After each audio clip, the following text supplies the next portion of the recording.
Presentasi materi, mata kuliah Ekonomi Industri.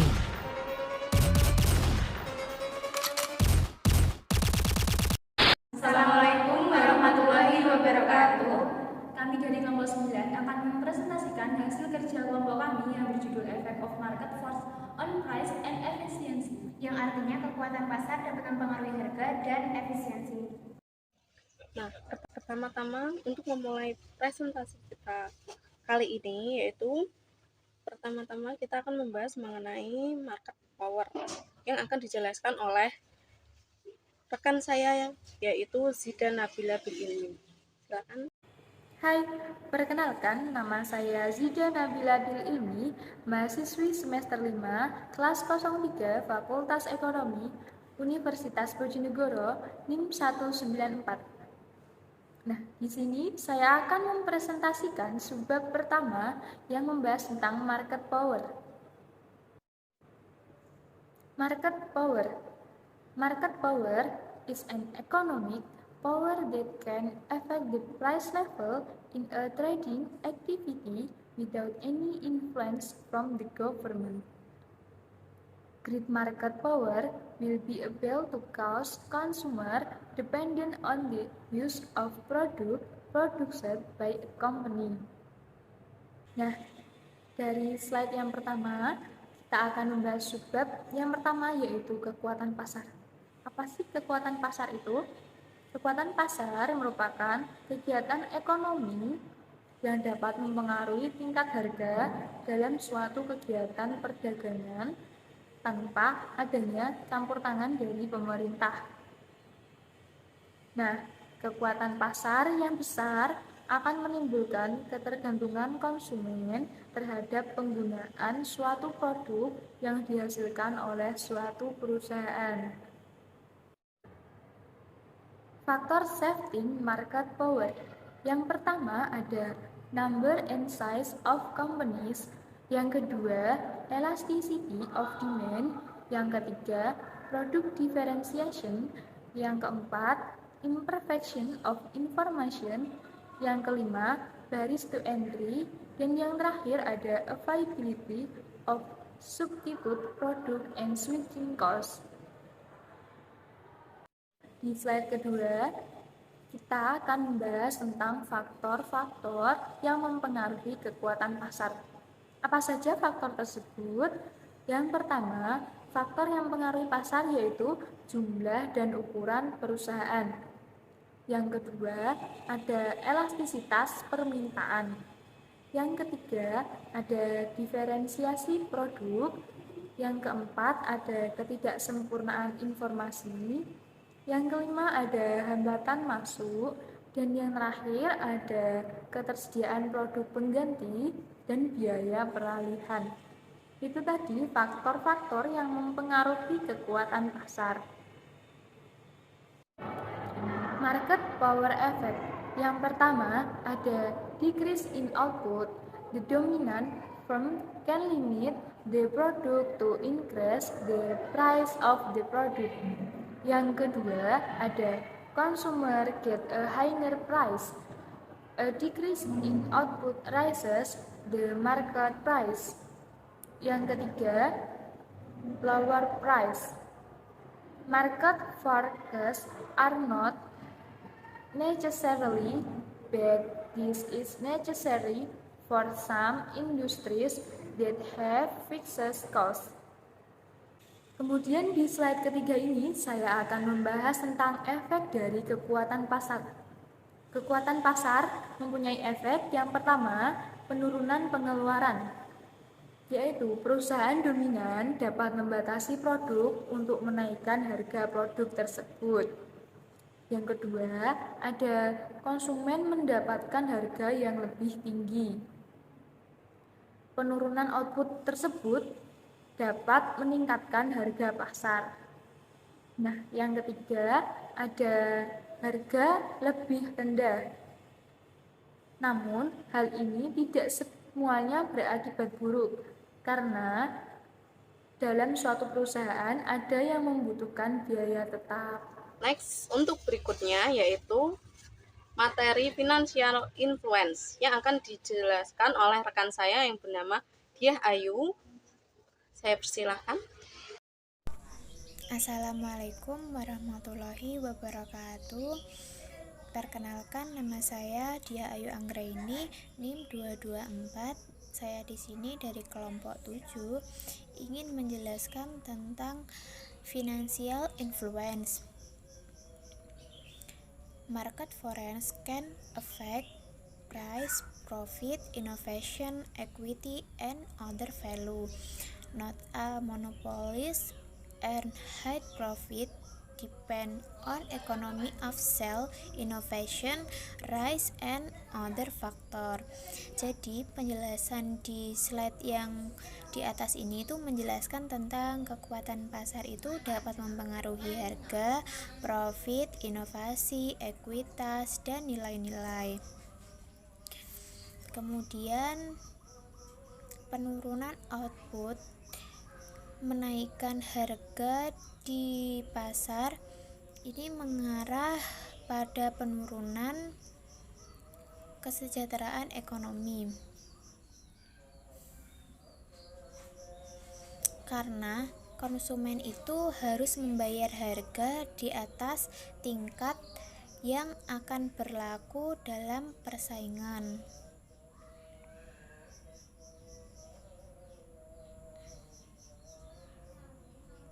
Selanjutnya, tidak semua monopoli itu memiliki keuntungan yang tinggi, tergantung dari skala ekonomi, inovasi, resiko, dan faktor lainnya. Perusahaan yang melakukan monopoli pun tidak langsung akan menentukan harga atau price marker dari produk tersebut. Jika harga terlalu mahal, masyarakat akan memiliki kebiasaan untuk menunda pembelian. Oleh karena itu, perusahaan memonopoli pasar tidak bisa dan tidak boleh seenaknya menaikkan harga.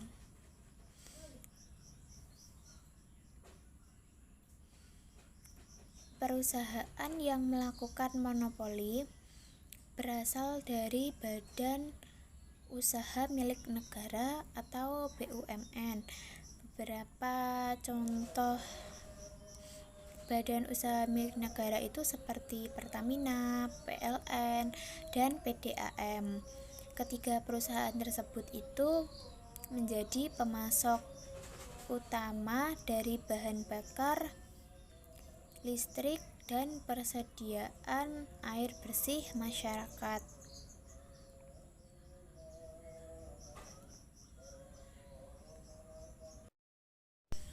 Di slide yang kedua ini, saya akan menjelaskan tentang measuring market power.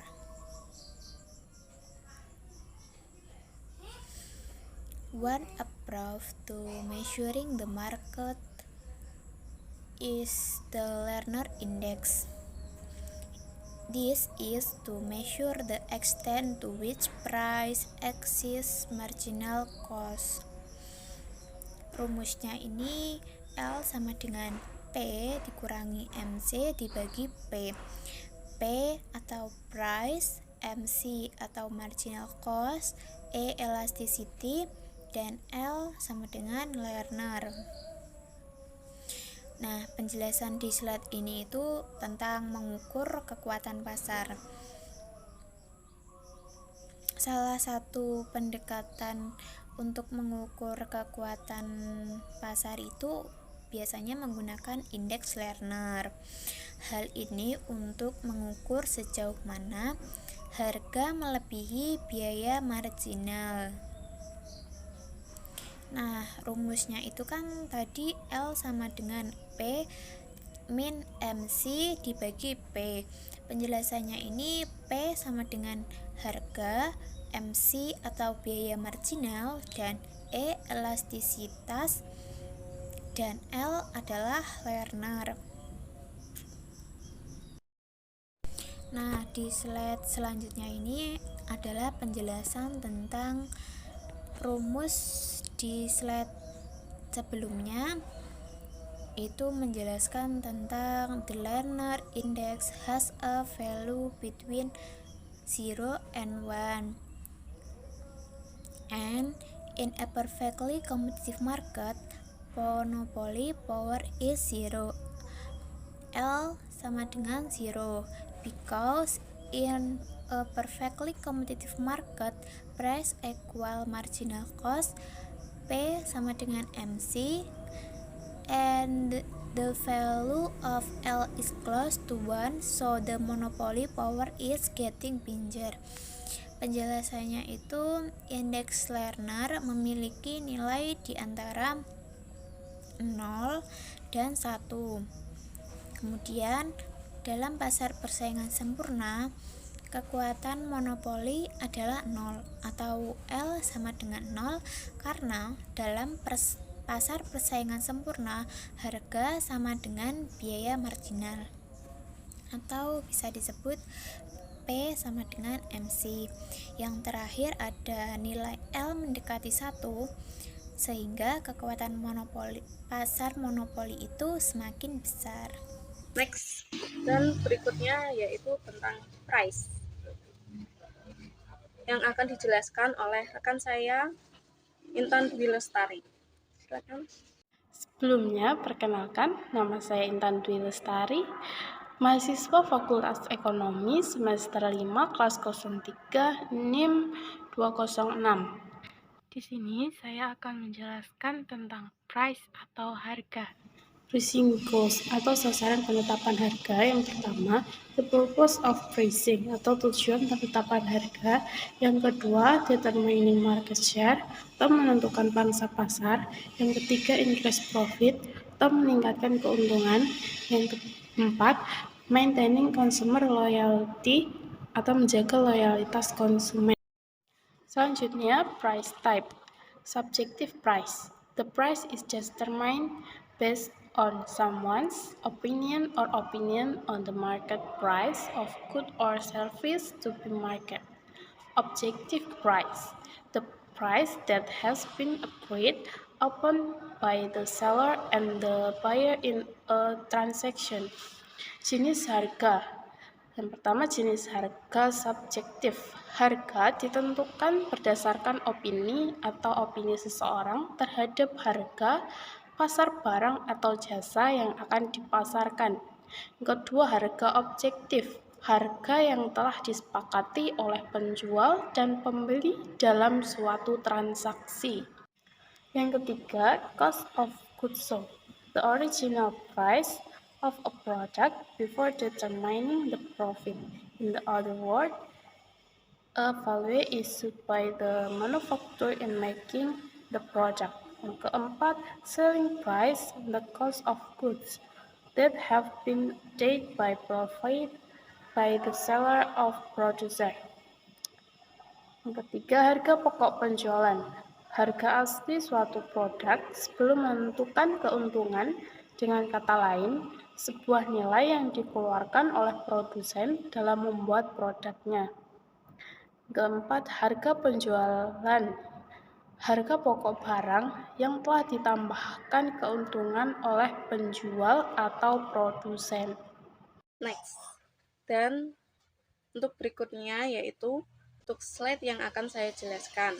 Pada materi ini kita akan membahas mengenai efisiensi atau efisiensi. Nah, sebelum saya memulai presentasi kali ini, saya akan memperkenalkan diri terlebih dahulu. Nama saya Sri Rahayu, NIM 170, Fakultas Ekonomi Prodi Ekonomi Pembangunan, semester 5, Universitas Bojonegoro. Sebelum ke pembahasan berikutnya, kita harus mengetahui terlebih dahulu apa sih itu efisiensi. Nah, maka dari itu, di sini saya akan menjelaskan sedikit mengenai efisiensi.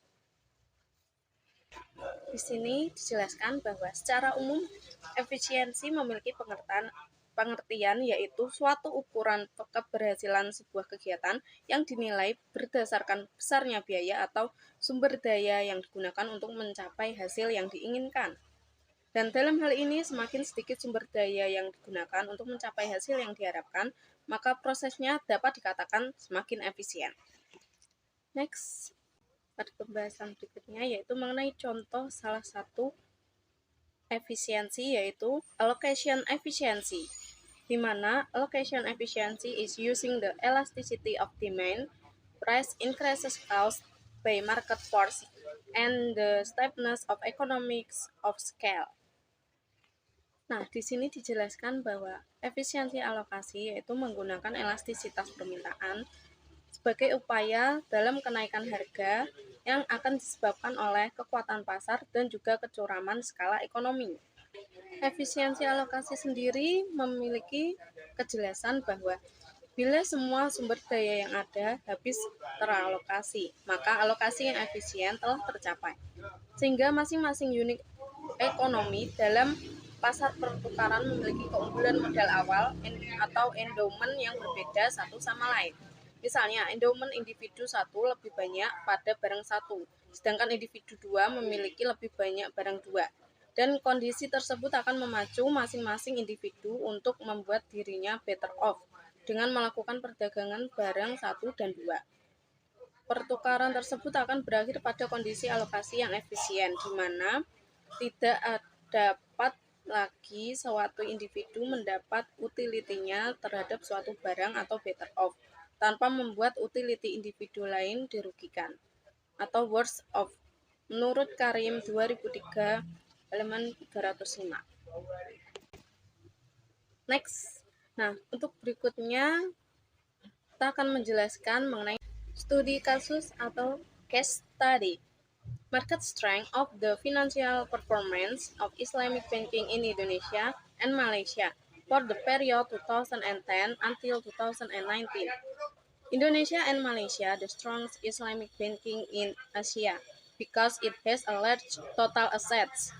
However, Malaysia is ahead of the competition. Reason: total banking assets Malaysia underground Indonesia. In World Banking Competitiveness 2016 ASEAN Banker 2019, and are better prepared to face competition due to the liberalization laws implemented. Nah, di sini dijelaskan bahwa kita akan membahas mengenai studi kasus yang berkaitan mengenai materi yang akan kita bahas kali ini, yaitu kekuatan pasar terhadap kinerja keuangan dari perbankan syariah di Indonesia dan Malaysia untuk periode 2010 hingga 2019. Di sini dijelaskan bahwa Indonesia dan Malaysia itu merupakan perbankan syariah yang paling kuat di Asia, dikarenakan memiliki total aset yang sangat besar. Namun, Malaysia berada di depan persaingan, sehingga Malaysia lebih mendominasi daripada Indonesia. Karena total aset perbankan Malaysia lebih besar daripada Indonesia. Menurut daya saing perbankan dunia pada tahun 2016 ASEAN Banker 2019. Dan dirasa lebih siap menghadapi persaingan dikarenakan undang-undang liberalisasi yang diterapkan. Dan yang melatar belakangi tentang hal tersebut atau pernyataan tersebut yaitu perbankan syariah Indonesia dan Malaysia selalu menjadi rujukan terkait perkembangan bank syariah di Asia Tenggara. Nah, hal ini disebabkan kedua negara tersebut memiliki mayoritas populasi penduduk muslim, di mana Indonesia mempunyai 90% penduduk muslim dari 2070 juta jiwa dan Malaysia mempunyai 60% penduduk muslim dari 30 juta jiwa. Menurut Abdullah 2017, Kamarudin et al. 2017, Malini dan Putri 2019. 2020. Dan kondisi mayoritas penduduk muslim ini membuat perbankan syariah Indonesia dan juga Malaysia sangat kondusif untuk mengembangkan kekuatan pasarnya, dikarenakan mempunyai target pasar yang jelas. Selain itu, dalam populasi penduduk muslim, kekuatan perbankan syariah Indonesia dan Malaysia juga ditunjukkan dengan total aset yang masuk ke dalam 9 pemain kunci perbankan syariah. dengan Bahrain, Qatar, Arab Saudi, Uni Emirat Arab, Turki, Kuwait, dan Pakistan. Menurut Ernst & Young 2016. Dan sebuah data menunjukkan perbankan syariah Indonesia mempunyai total aset sebesar 21,4 dolar pada tahun 2019. Dan angka tersebut menunjukkan Indonesia merupakan pasar yang menjanjikan untuk pertumbuhan global perbankan syariah. Sementara itu, perbankan syariah Malaysia mempunyai aset sebesar 205,2 dolar, menunjukkan angka tertinggi dari seluruh aset perbankan syariah di Indonesia pada tahun 2019 menurut ASEAN Banker 2019. Dan fakta ini yaitu Indonesia dan Malaysia menyebabkan Indonesia dan Malaysia sebagai perbankan syariah terkuat di Asia Tenggara telah ditunjukkan oleh total aset yang besar dan sering dibandingkan dengan bank-bank syariah lain di dunia. Namun hingga saat ini Malaysia masih lebih unggul dari Indonesia dalam persaingan karena memiliki total aset perbankan syariah yang lebih besar. Menurut World Banking Competitiveness 2016 ASEAN Banker 2019, perbankan syariah Malaysia yang juga lebih siap menghadapi persaingan internasional dari Indonesia karena undang-undang liberalisasi yang diterapkan oleh pemerintahnya. Menurut Mokhtar et al. 2008, Malini dan Putri 2020, Basri 2020. And next, di sini yang akan saya jelaskan selanjutnya yaitu mengenai expectation of Indonesian Islamic Banking to reach qualified standards ASEAN Bank or QAB in order to be competitive with Malaysia. So, it must strengthen its competitiveness, can overcome the impact of concentration diverse markets in Malini and Putri 2020. However, some data show that Indonesian Islamic banking is still losing in some aspects compared to Malaysian Islamic banking in total asset, non-performing funds industry, net profit margin, Islamic banking in the two countries. Nah, di sini dijelaskan bahwa harapan perbankan syariah Indonesia ingin mencapai standar Qualified ASEAN Bank atau QAB agar berdaya saing dengan Malaysia. Sehingga harus memperkuat daya saingnya, maka untuk dapat mengatasi dampak pemusatan pasar yang beragam, yaitu menurut Malini dan Putri 2020.